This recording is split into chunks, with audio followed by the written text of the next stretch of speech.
Good evening, ladies and gents, and me mum.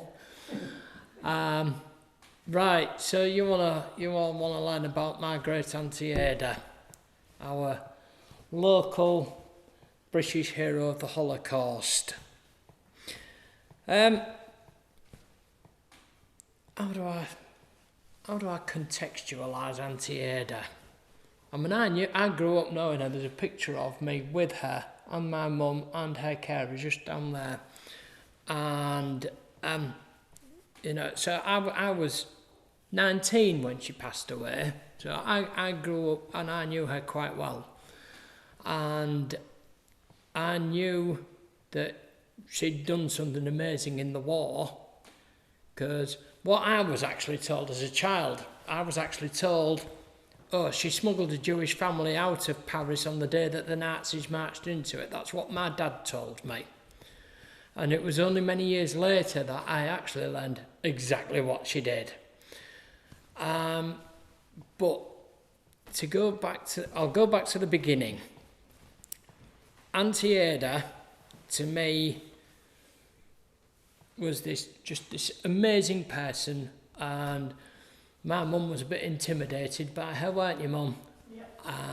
And because she was a nun, well, she was a daughter of Charity of St Vincent de Paul, and she was just this lady. Her reputation preceded her, I think it's fair to say. She would not suffer fools gladly, but she was the most... she was just the nicest lady you could possibly wish to meet, but she was also such a character that she was one of those characters, once you met her, you could never, ever, ever forget her. You'd only have to meet her once for a minute and you'd never forget her.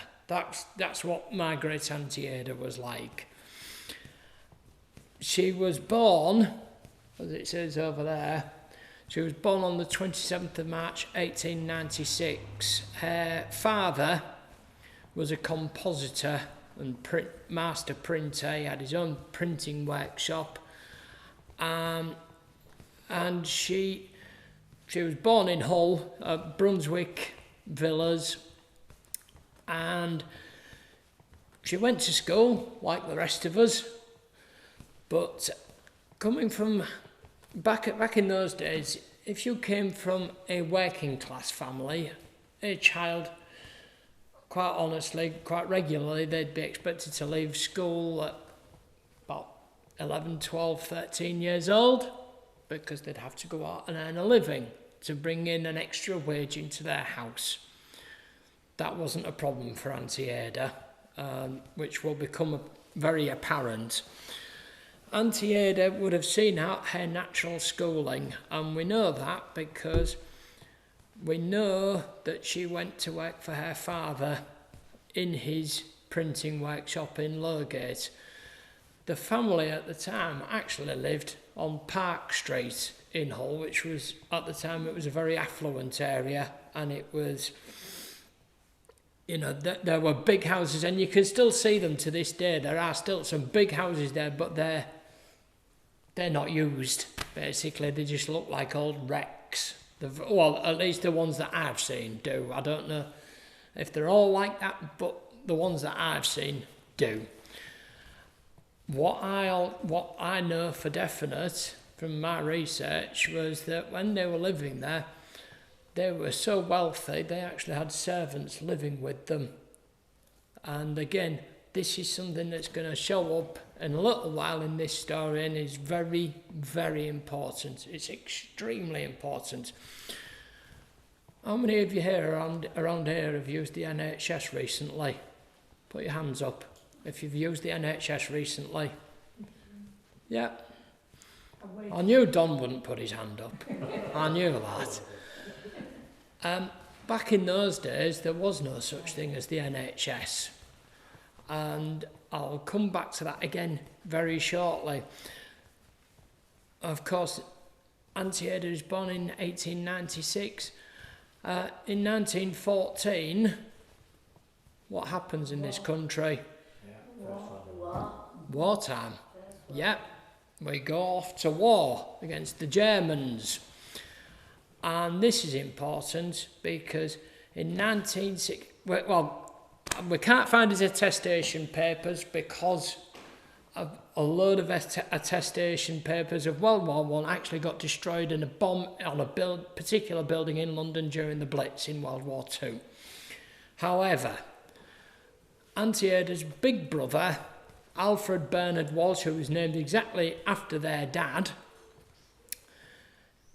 he goes off to war, and I believe he goes off to war in 1916, and the reason that I believe that is because the medals that he got do not include the Mons Star or the 1914-15 Star, which they would have done if he'd have been fighting in those years. If he'd have fought at Mons or in 1914, or if he'd have been fighting in 1914 or 1915, he would have got those medals, but he didn't. So I believe he joined up in 1916 to go and fight the Germans.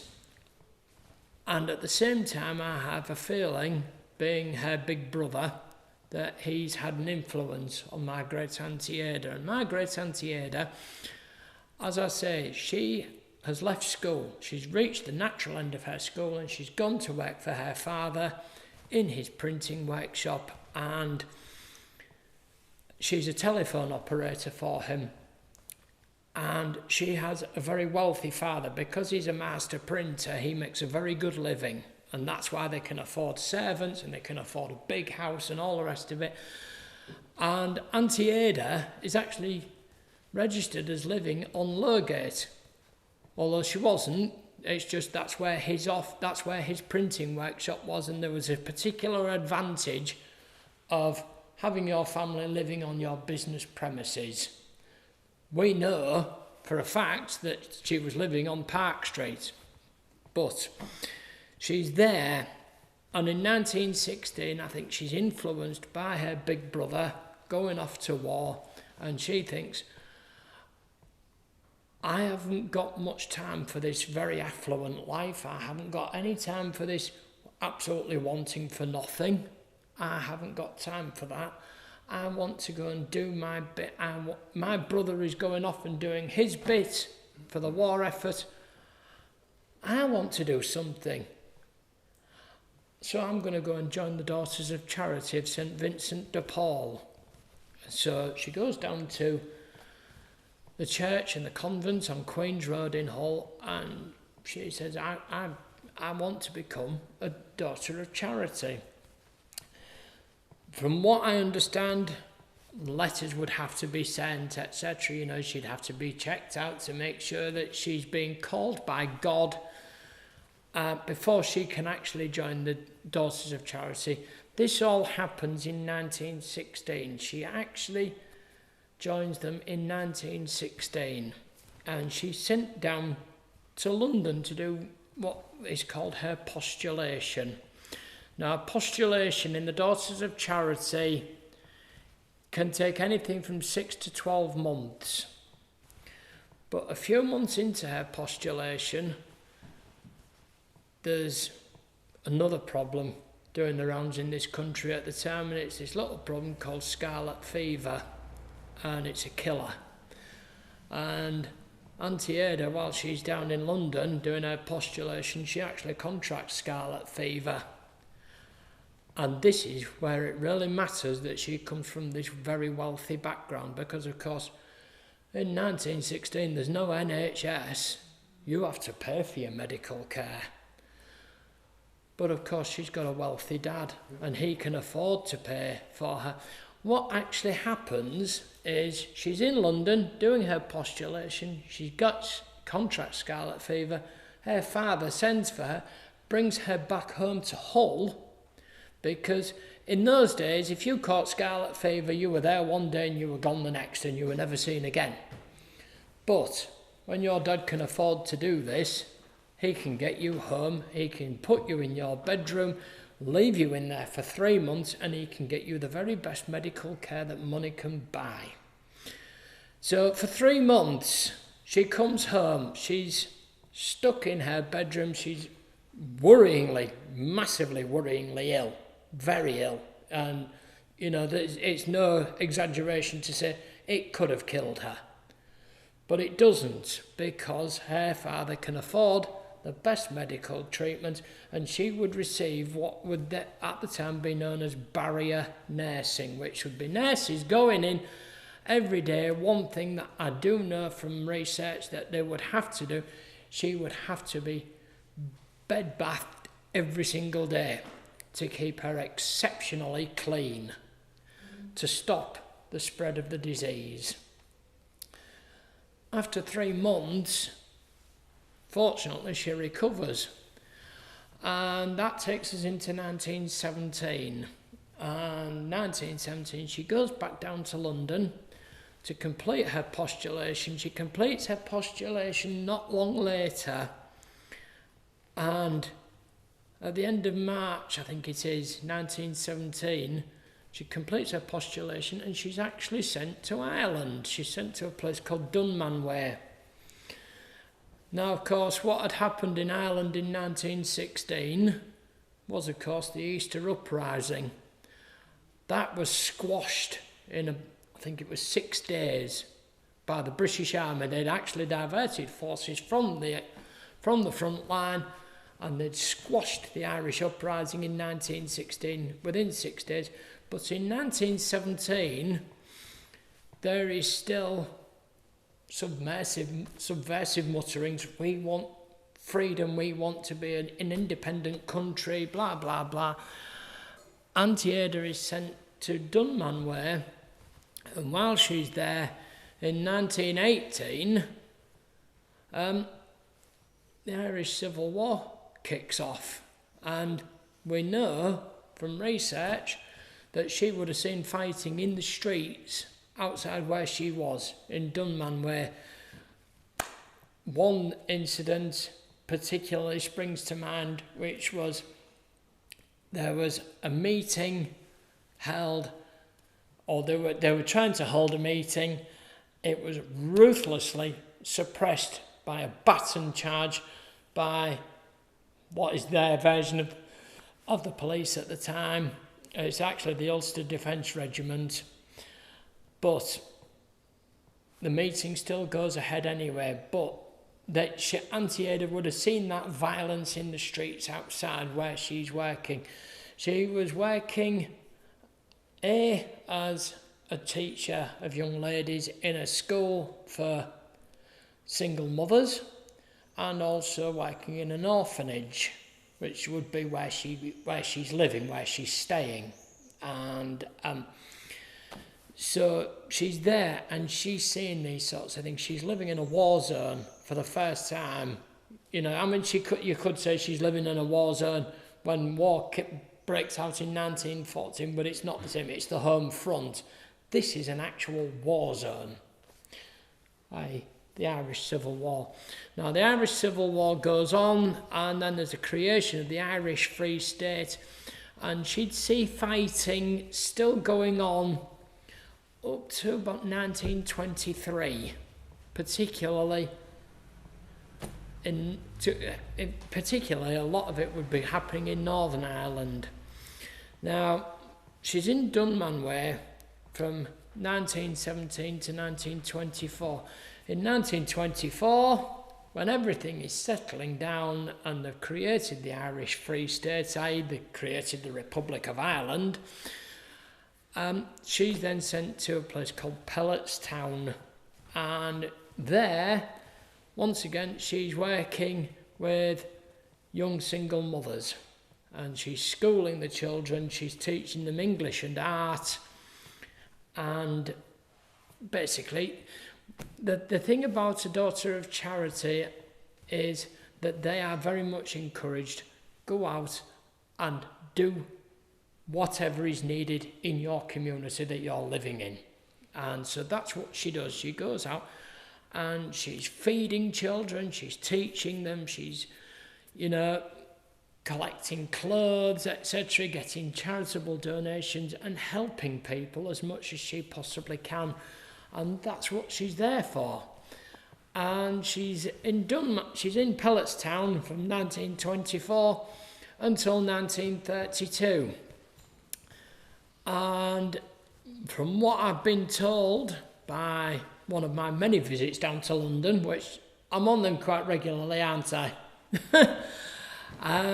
Is that she has made such a massive impression on somebody, somewhere. We don't know who or where, but she has made a big, big impression. And they've decided that she said, I want to go on my mission. And they've decided of all the places in the world to send a daughter of charity, they're going to send her to Jerusalem. They're going to send her to the Holy Land. You know, some people want to visit Graceland, other people want to visit Wembley, some people want to visit wherever else. Jerusalem, the Holy Land, Bethlehem, where Christ was born, it's way above any of them for her. It's the absolute pinnacle. It's, well, wow. It's just one of those moments you can't imagine it, can you really? How she would have felt to be told, you have made enough of an impression, we are going to send you to the Holy Land for your mission. So in 1932, she is sent to Jerusalem.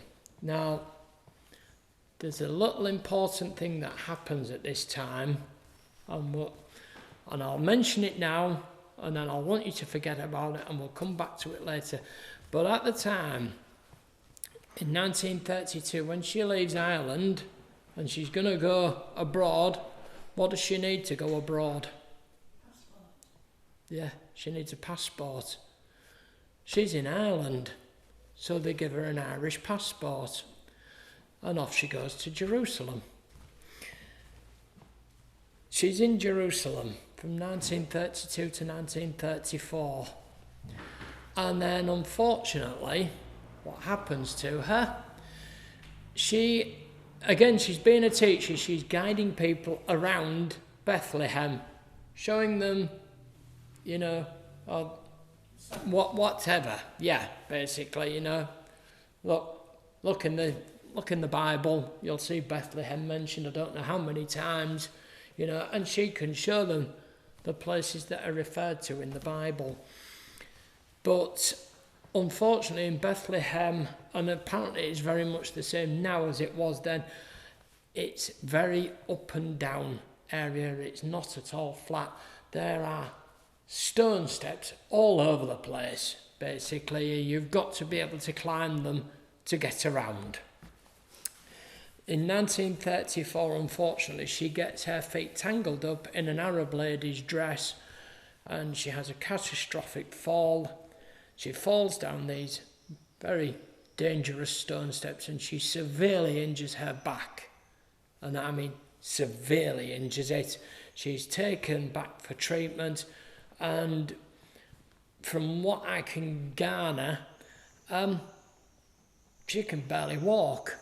You know, she's hurt herself so very seriously, she can hardly move, she can hardly walk. Now, this happens in 1934, and this is Bethlehem, and they haven't got access to the greatest of medical care.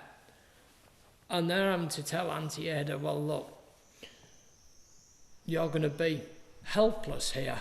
You can't stay here. We haven't got the medical science available to us that is needed here to get you back on your feet.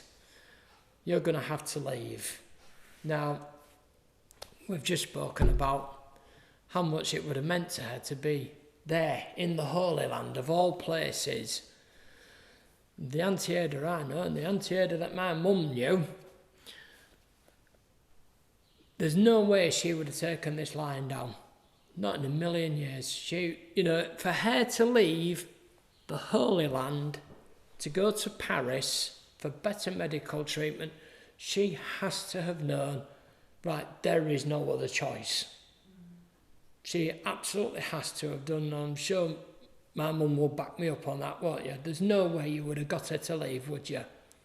If she thought she could recover, if she thought there was even the slightest chance, the lady I knew in that picture, she wouldn't have gone. She would have, no, I'm staying here, I'm going to recover. So in 1934, she's gone to Paris. So she's known something has been deadly serious.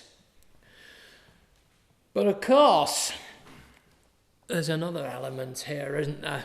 By 1934, what's going on in Germany by 1934? There's this little fella who's making a bit of a nuisance of himself in Germany. And Auntie Ada is going from Jerusalem and she's going to Paris in France, rather close to Germany to say the very least. Of course, by then, 30th of January 1933, Hitler has come to power in Germany. Now, Hitler,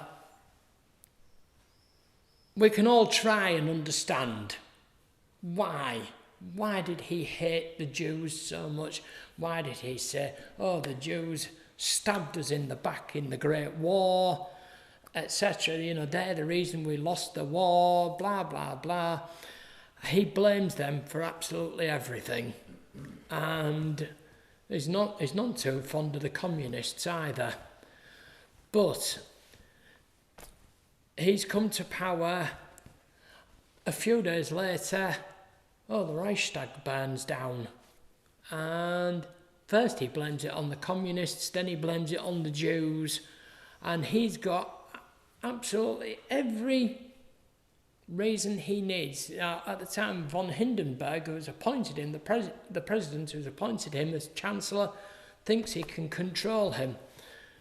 Hitler, I believe he's on quite shaky ground to start with, because, yeah, he was a war hero. He won the Iron Cross first class and second class. But he is also a convicted criminal. And I think he has to show, I can be a really strong leader. I can make Germany great again. I can do this, I can do that. And I just think, frankly, the Jews were a pretty easy target for him, frankly. And the burning down of the Reichstag, which I am absolutely convinced was actually done by the Nazis to create an excuse, I think it's all a setup, and it's just, for him then, it's all about persecuting the Jews. The Reichstag burns down in February, so on the 23rd of March 1933, Hitler passes what becomes known as his Enabling Act, which means he can pass law on the land of Germany and he doesn't even have to get the consent of Parliament. He can just rush it through. He can say, we need to do this because, and that's it. Nobody can stand up to him. And this Enabling Act becomes the absolute cornerstone of his dictatorship. It gives him power without autonomy, basically.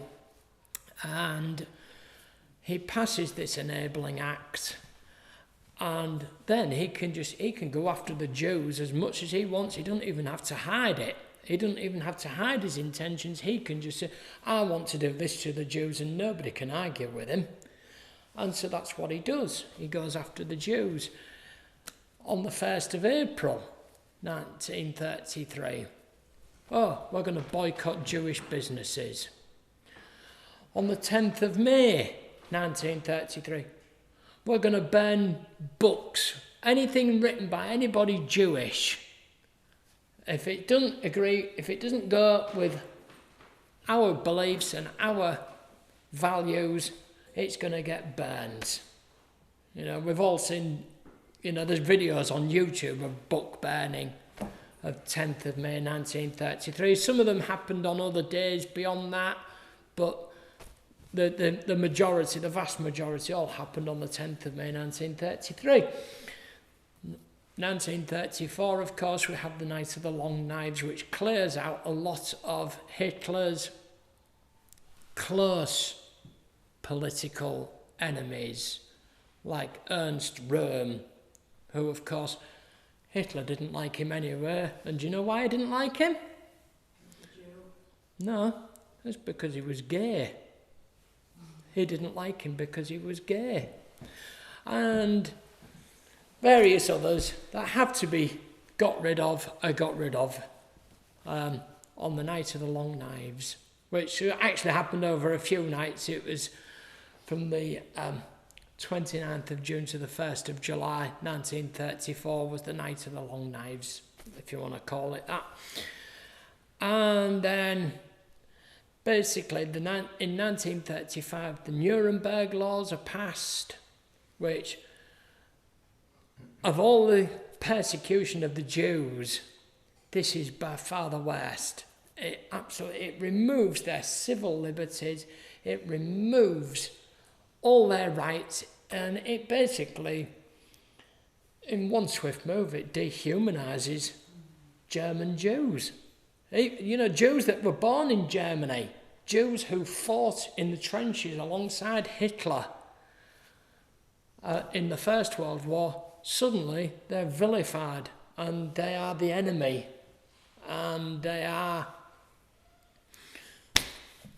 well, basically what Hitler does, he normalises suffering and violence against them, and that's how we get to the state of affairs that leads to the Holocaust eventually on the 9th of November because on the 7th of November 1938, a young Jewish German walks into an office in Paris and shoots dead a Nazi.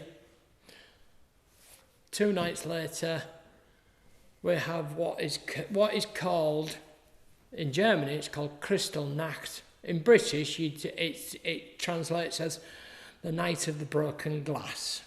And do you know why they call it the Night of the Broken Glass? They broke all the windows. Yeah, and then they picked up the glass and they used it to stab Jews to death. They used it, they slit throats, they gutted them. And absolutely, it was horrendous. And that all happened in one night, on the 9th of November 1938. And that, at that point, that showed an entirely radicalised country, because it was happening in the streets. People could see it. They could walk down the street and see it happening and do absolutely nothing. They become so desensitised to it. Or in some cases, they're not desensitised to it, but they're terrified to do anything about it because of what might happen to them. Because of they're living under Nazi rule, they're living under it in a dictatorship. So Auntie Ada arrives in Paris in 1934. She's there, she has her medical treatment. She would carry on her life as normal. Back to being a daughter of charity, she'd get the very best medical treatment that she could get and carry on. As a daughter of charity, she'd be working out of the Mother House in Paris, which is where the Daughters of Charity was founded. She's there from 1934, and then she's still there in 1940. And on the 14th of June 1940, well, the French forces have, by then, they have left because they don't want shots fired. They don't want any of Paris's beautiful architecture or anything to be destroyed caused by fighting. So they handed the city of Paris over to the Germans. They deserted it on the 13th of June 1940. The next day, the Germans march into Paris, and Auntie Ada is still there. And so again, she's living in a war zone. But of course, she's English. She's one of the enemy. She's an illegal alien. If you listen to a bloke called Nigel Farage or Tommy Robinson these days, basically, she's an illegal immigrant. That's what she is. She would have to be registered as an illegal alien living in Paris. But by this point, fortunately, there is a job that has come up with the Daughters of Charity to be what is known as soir assistante, i.e. assistant to the Mother Superior at a convent in a village called Cadouin, Cadouin, in the Dordogne. Away, it's not occupied France, it is Vichy France. She's appointed to that role. I don't know the exact date. All I know is it must have been after the Nazis arrived in Paris, because they decided, right, we've got to get her out of here because of them. So she's down to Cadouin in June 1940, and she goes to work at the convent in Cadouin, which is effectively what it actually is. It's a school for young girls, for girls aged, I think they're aged 10 to 14, and it's a school for teaching them about how to be a good farmer's wife, how to prepare them to be a good, successful farmer's wife, cooking, cleaning, how to make the books balance, how to look after the finances, basically. That's what they're teaching them in this school. Now, this school it's also getting them working with livestock. They've got chickens. They've actually got the only boar in the village as well. And there they are in 1940, and they also, they start doing something amazing. In 1942, on the 9th of November 1942, the Germans, because the British have broken through into Morocco and they've made such an advance against Rommel's troops and they're getting closer, the Germans decide, all right, we're going to have to occupy the rest of France. We can't just occupy northern France and keep an eye on it there, because the British might come at us from the south of France because of the advancement they've made through Africa. We're going to occupy the rest of France on the 9th of November 1942. On that very same day, he's not actually in the picture, but the husband, there's Simone, the wife, there's Alain, the 7-year-old boy, and there's Jean-Pierre and Colette, the twin brother and sister, a few months old. Their father,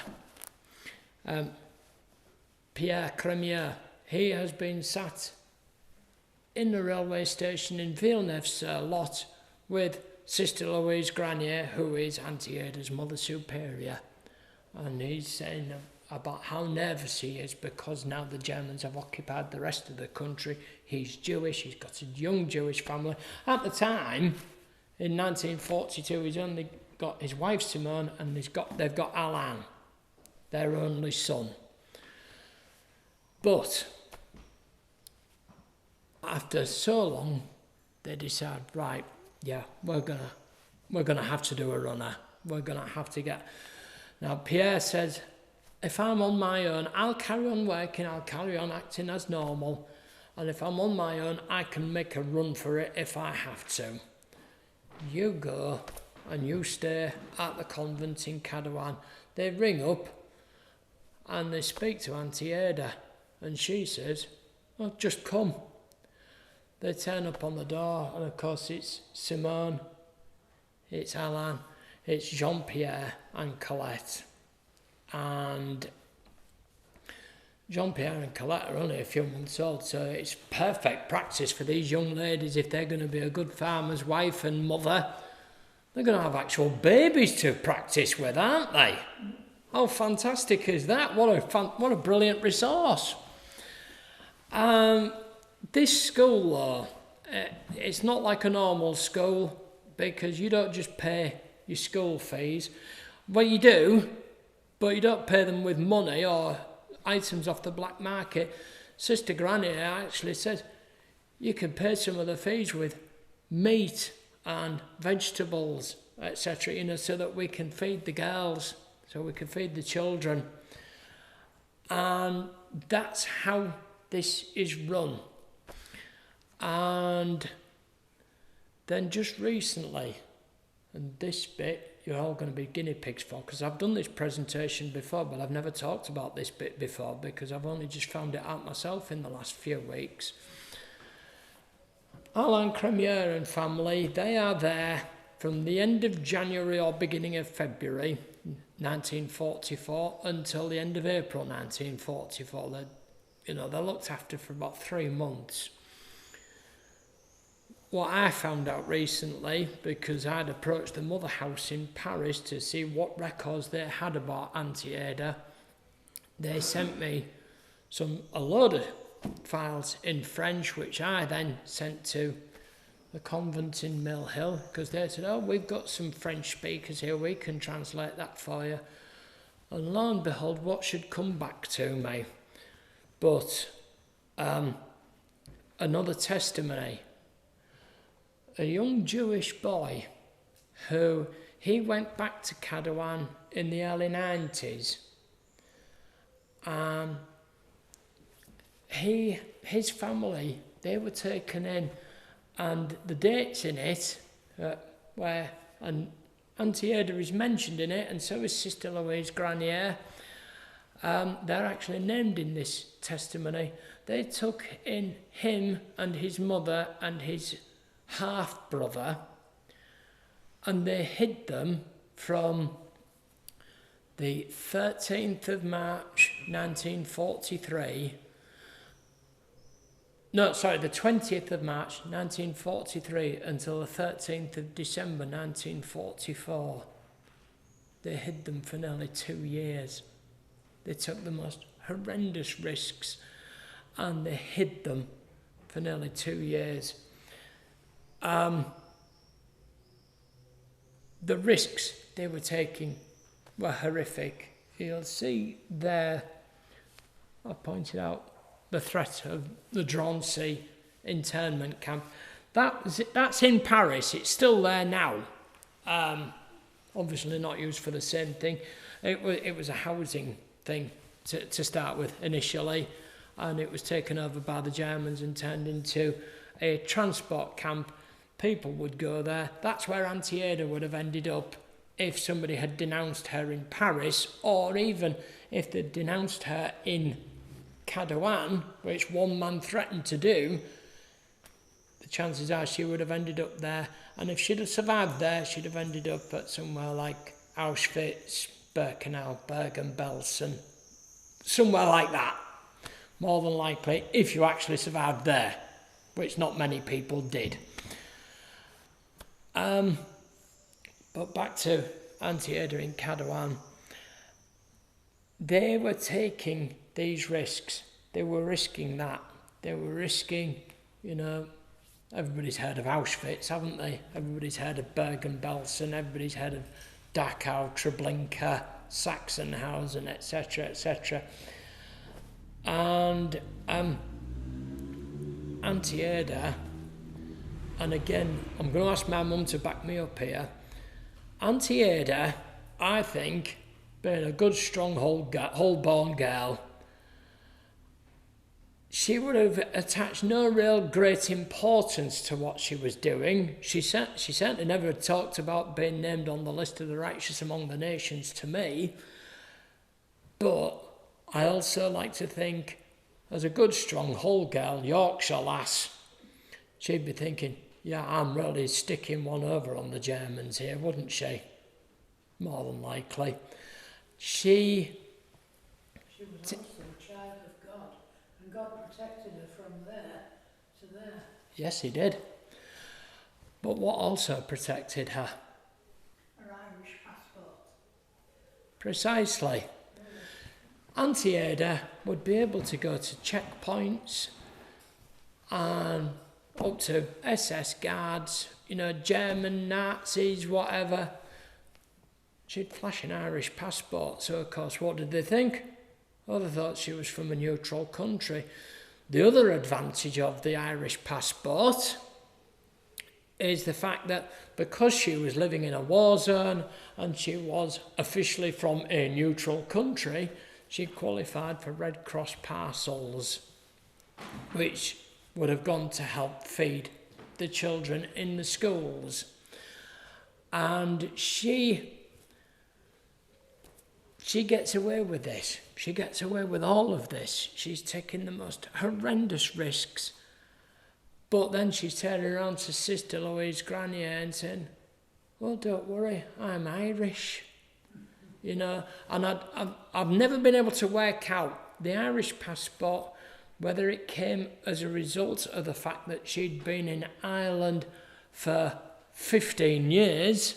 She'd lived there and worked there, and maybe because of the sort of work she did. I don't know. Or was it because of the fact that did they look back down her lineage and find actually that her paternal grandfather was actually born in Dublin? But I don't know. It's one or the other. Something like that has led them to give her an Irish passport, and that's how she's got away with what she did. What she also did, and this again would be typical Auntie Ada, she convinced a British Army lieutenant when they were passing through and were utterly delighted to find an English lady in the village of Cadawan. She actually said to him, I won't mind that army ambulance of yours. And they actually gave her it. And then some years later, and I'd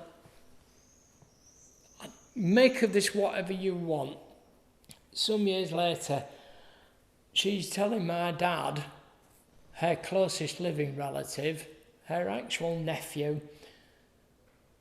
I was only supposed to be transporting bread in that ambulance. Think about that. I was only supposed to be carrying bread in that ambulance. What could she have been getting away with? What could she have really had in there that wasn't just bread? Because, of course, she can go to a checkpoint and flash her Irish passport and get away with it. We are never going to know how many Jews she saved. I've tracked down 2 families. I tracked down Alain Cremier.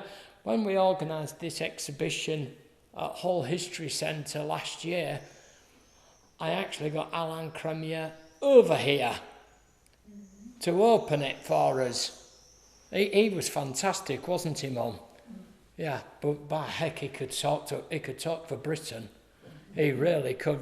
I went on Radio Humberside with him, and he started talking, and my flipping word, Kofi Smiles on Radio Humberside Breakfast was like, he was trying to talk to Alan. We could carry on talking and say, oh, she's done this.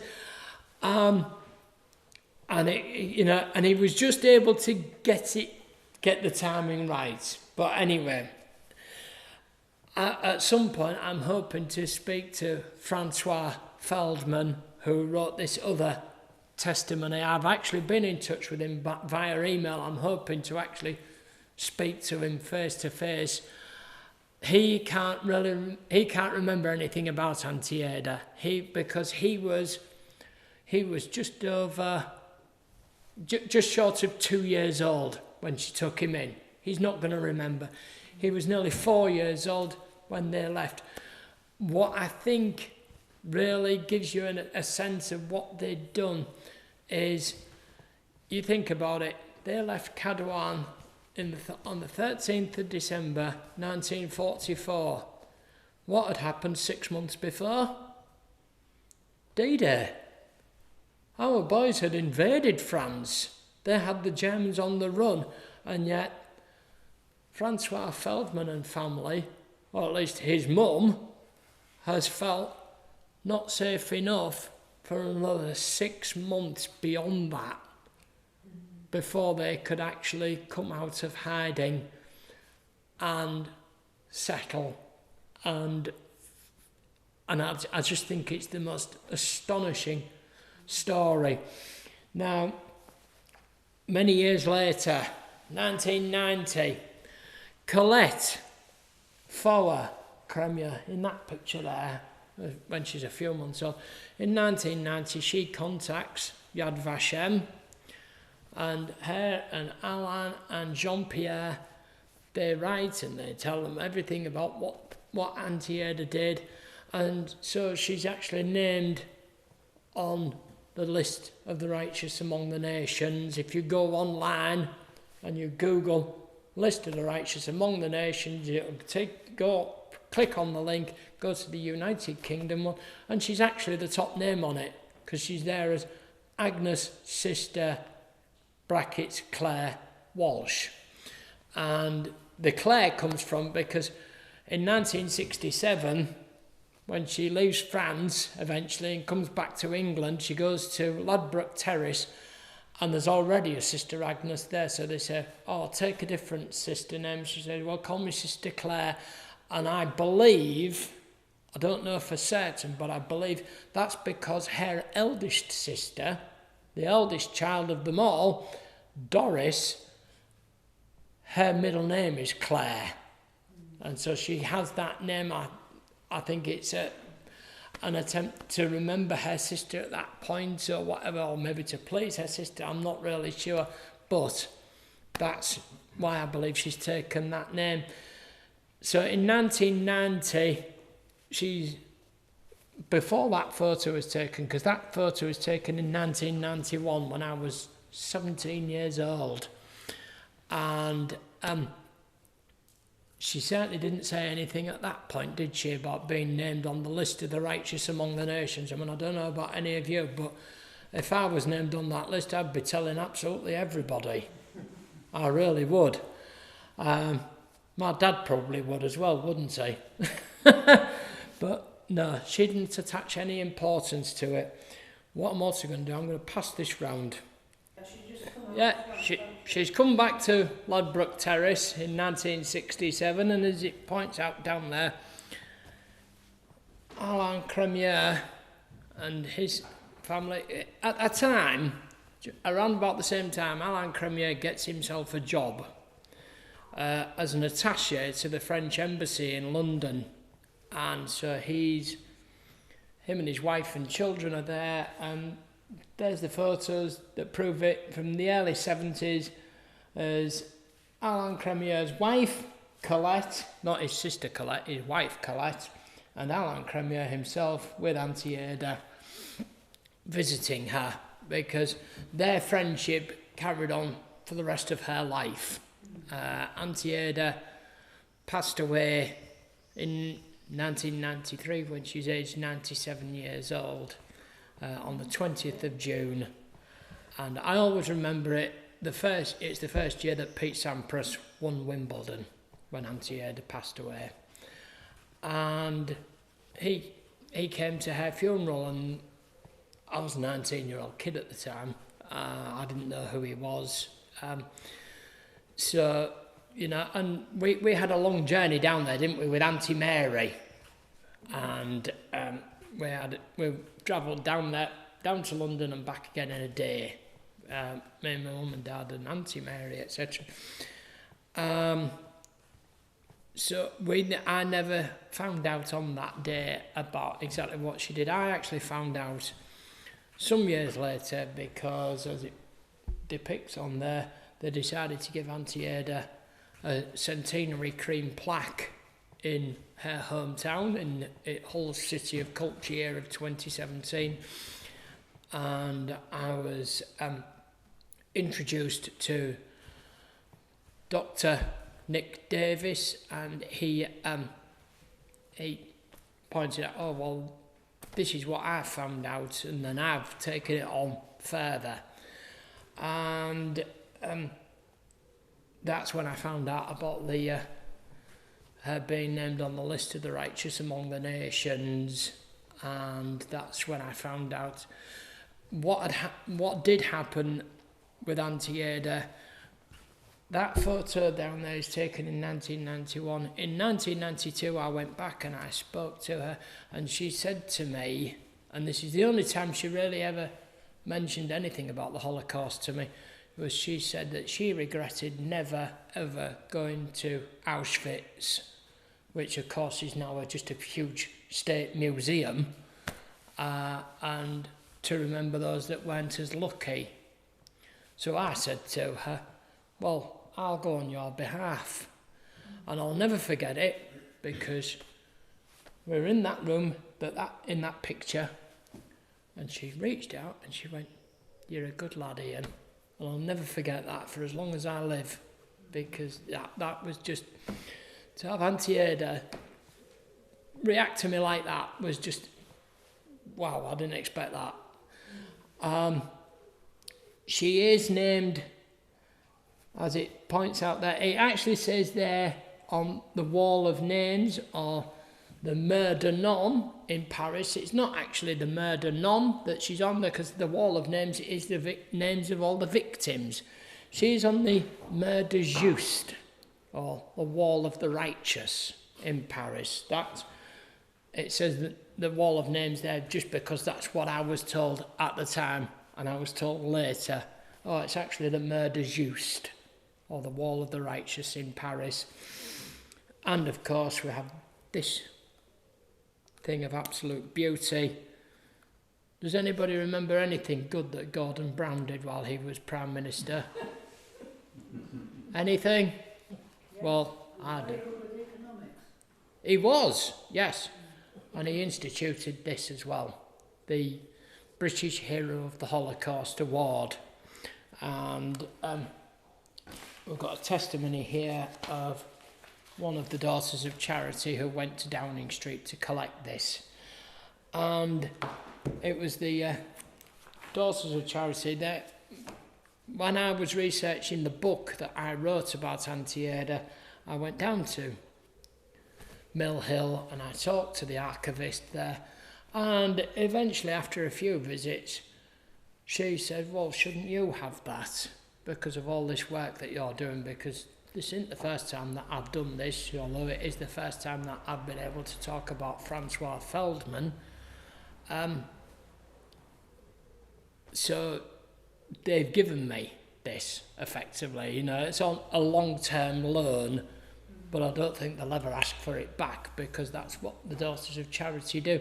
Although I am actually going down to the school that's next door to that convent in October, and I will be taking this with me, and they might say, oh, well, we'll keep it here then. If they do, I haven't got a problem with that, because, but then again, they probably won't. They'll probably just let me keep it, because as Sister Bernadette said to me, she said, well, you are her family. But I always thought of the Daughters of Charity as being her family as well. Yeah, we're blood relatives, but she chose them as a family, didn't she?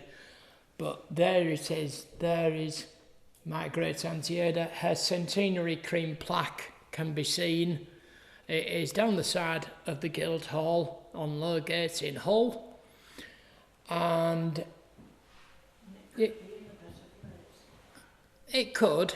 Yeah, it's a bit hidden away. You'd have to be going and deliberately looking for it, because if you look at the front of the Guildhall on Lowgate, it's off to the right-hand side. It's behind the wall of another building, effectively. It's at the side in front of, you'll see the gates where they open to let cars in, etc. And it's just along there is her centenary cream plaque. But I can understand also why they've put it there, because that's roughly where the printing workshop was, and it's just inside there is where the current modern day printing workshop is, which of course it's followed on from what Auntie Ada's dad did. But has anybody got any questions about her for me? Or about the Holocaust, or about Nazi Germany? I'll answer anything about any of them. It's a remarkable story, no doubt about it. Yeah, it is, yeah. Yes. You can't Yeah. believe it really happened, can you? No. Such as movement, just after. Well, thank you very much for having me, and I'll watch out for me, because I'm gonna start a PhD at University of Leeds in February about all of this, because I'm going to try and find out if there were any other nuns or daughters of charity in southwestern France that did anything similar to what Auntie Ada did. I've found one called Sister Denise Bergon, but tonight is all about Auntie Ada, my great Auntie Ada. So I present to you my great Auntie Ada's life story, and thank you very much.